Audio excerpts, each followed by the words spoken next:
If you think about moving to Grantham with your family, this will save you a lot of stress. Because while there's plenty to love here, space, schools, green parks, history, there's also a few things people only find out after they've moved in. And I want to make sure you're not one of them. So I put together everything I wish relocating families knew before they picked a postcode and packed the moving van. Not the estate agent fluff, not the brochure version, just the honest stuff. The good, the surprising, the wish we knew sooner bits. And I live here, I work here, I raise a family here. So I'm not just talking from a sales sheet, I'm talking from experience. Let's start with one of the big reasons families move here, space. You get a lot more house for your money in Grantham. We moved up from London ourselves, and the difference is wild.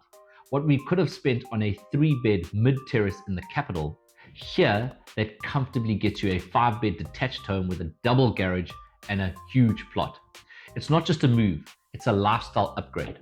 That second reception room that you thought was a dream, the home office you swore you'd one day need, the garden you didn't think you could afford until retirement, suddenly they're all within reach. And it's not just the space indoors, it's the space everywhere. You're not stuck in traffic every morning. You're not dodging delivery vans just across the road. Kids can ride their scooters. Dogs get walked. You've got room to breathe. And speaking of space, let's talk about how families spend their weekends. Wyndham Park is a big draw. On paper, it's just a park, but in real life, it's where Saturday mornings turn into full days. There's a stream to splash in, ducks to feed, proper play areas, open grass, and a cafe that does a surprisingly decent coffee and a bacon roll. Belton's outdoor play center is not just a day out, it's a parenting workout with a bonus coffee. Massive climbing frames, zip lines, tree trails, woods to get lost in, and a cafe where tired grown-ups stare into cappuccinos while their kids go full Bear Grylls. It's hands down one of the best kept secrets around. But fair warning, your child will gain superhuman energy the second you arrive and lose the will to live the moment you say, time to go.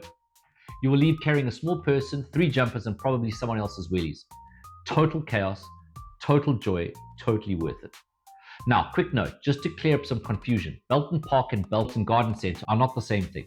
Some people lump them together, but they're 2 separate places, and both are worth visiting. Belton Park with its house and grounds is run by the National Trust. That's where you'll find the deer park, play area, and estate walks. But Belton Garden Centre, just down the road and right next to Belton Woods, is a gem all on its own. It's not just a place to buy plants, it's a seasonal showcase. They update the displays every few months, so whether it's spring bulbs or full-blown Christmas, it always feels fresh. There's a really lovely little restaurant inside that's really well known by locals. Brilliant lunches, cream teas, all that good stuff. And yes, ice cream, some of the best around. There's a small play area tucked away there too. It's always full of happy kids clutching cones, sticky, and content.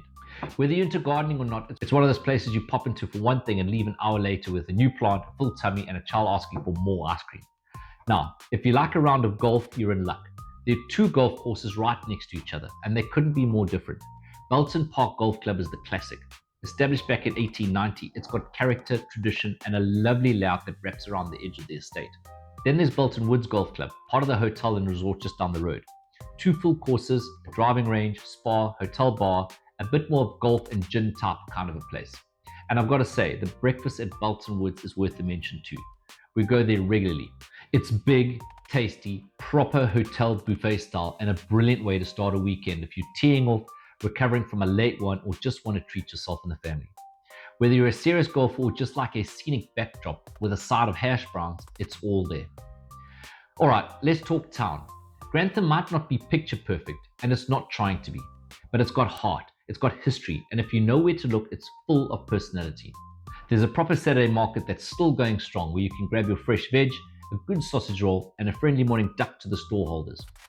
The high streets had its challenges like everywhere, but you'll still find all the essentials: boots, books, barbers, and a good few independents tucked between the names that you know.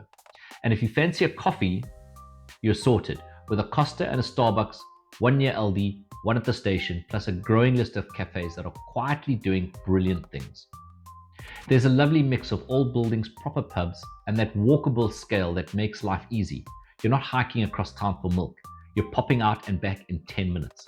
It's a town that works, and if you want somewhere that feels down to earth but still has the essentials, Grantham delivers. Which brings me to one of Grantham's sneakiest strengths, commuting. You can be in London King's Cross in just over an hour. That's less time than it takes some people to cross the city. So even if you're hybrid or part-time commuting, it's absolutely doable. Now let's talk schools. Grantham has two grammars, King's School and Stephen and Grantham School. Both selective, both popular, but the wider school system also has got a lot to offer. There are welcoming primaries with strong communities, supportive staff, and some lovely early years setups. And like everywhere, results only tell part of the story. So if you're unsure, reach out. I hear the real world parents reviews week in and week out. Right, let's cover new builds. Two big developments are happening right now. The first is Manthorpe Chase. It's already up and running with show homes and early completions. It's a proper new community with energy efficient homes, good layouts, and walkable access to green space. Then there's Kings Newton off Barrowby Road along the A52. You've already got 2 to 5 bed homes already there. So if you want something brand new, high spec, and still in reach of schools and the A1, it's well worth checking out. And maybe town life isn't quite your thing. That's fine. Here's the real secret weapon, the villages around Grantham. If you want countryside views, peace and quiet, but still need a quick run into town for shopping, schools, or train, you've got options. Barrowby, Great Gonaby, Ancaster, Harlexton, all within easy reach, all beautiful in their own right. You get the village vibe without being cut off. For a lot of families, that's the sweet spot. Now, before I wrap up, let's talk about one of Grantham's quiet highlights, the churches. There are quite a few beautiful churches in and around town, some with charming village spires, others tucked into quiet corners with stained glass and centuries of stories. But the one that steals the show, that's definitely St. Wulfram's. You'll see the spire from pretty much anywhere that you travel in town, because at 282 feet, it's one of the tallest parish church spires in the UK. It's so impressive it made into England's 1,000 best churches by Sir Simon Jenkins. Whether you're into history, architecture, music, or just appreciate a town with proper landmark, St. Wulfram's is something special. It's still active, still vibrant, and every time I walk past it, I can't help thinking this is Grantham's heartbeat. Grantham's also got some big historical names. Margaret Thatcher was born here, above her dad's old grocery shop in North Parade, and Sir Isaac Newton studied here at the King's School. You can even visit his home, Woolsthorpe Manor, just outside town, complete with the famous apple tree that allegedly changed the world. So yes, it's not London, it's not shiny, but it's real. It's spacious, it's family friendly, it's got history, green space, train links, and new growth happening all around it. Would I live here with kids? I do.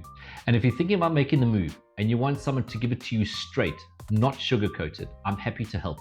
Whether it's schools, parks, builders, contractors, commutes, or where to get a proper bacon salmi, message me at any time.